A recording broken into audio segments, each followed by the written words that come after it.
घर में तूफान और बारिश के बीच माँ बड़ी लगन से घर की सफाई कर रही थी। उसका खूबसूरत अंदाज और परफेक्ट पीठ का नजारा, जैसे ही किसी की गंदी नजर उस पर पड़ी वो वहीं ठहर गया। उस नजर ने पूरे ध्यान से उस शरीर को घूरना शुरू कर दिया, इतना आकर्षक कि नजरें हटाना मुश्किल था। लेकिन उस समय छोटी ची अपने काम में इतनी डूबी हुई थी कि उसे बिल्कुल अंदाजा नहीं था कि उसके पीछे कोई खतरा मंडरा रहा है। तभी पास में ही व्यायाम कर रहे सांग ब्याओ की हलचल ने छोटी ची का ध्यान खींचा। उसकी आवाज सुनकर फूगुई चौंक गया। उसे लगा शायद वो उसे डांट रही है। जैसे ही फूगुई आवाज के पीछे गया, उसे सामने वाले कमरे में रेंजी नजर आया। गुस्से में तिलमिलाता फूगुई उसे डांटते हुए वापस उसके कमरे में भेज देता है। लेकिन उसे क्या पता था, किसी कोने में अब भी एक जोड़ी आंखें छोटी ची को घूर रही थी। रात गहराते ही तीनों मर्द, फूगुई, सांग ब्याओ और रेंजी, सब अपने आप को सजा धजा कर धीरे धीरे छोटी ची के कमरे की ओर बढ़ते हैं। मगर उन्हें क्या मालूम था कि उनकी हर हरकत शाहजू देख रहा था, वही भोला भाला लड़का जो छोटी ची को दिल से चाहता था। जब उसे लगा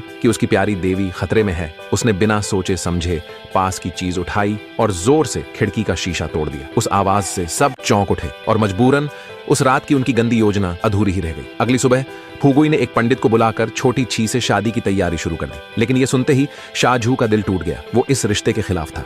इस फैसले से छोटी ची भी बहुत दुखी हुई। उसकी नम आंखों और टूटा हुआ चेहरा देखकर शाहजू का दिल पिघल गया। उसने अपनी भावनाओं को दबाया और खुद छोटी ची का हाथ फूगुई के हाथ में दे दिया।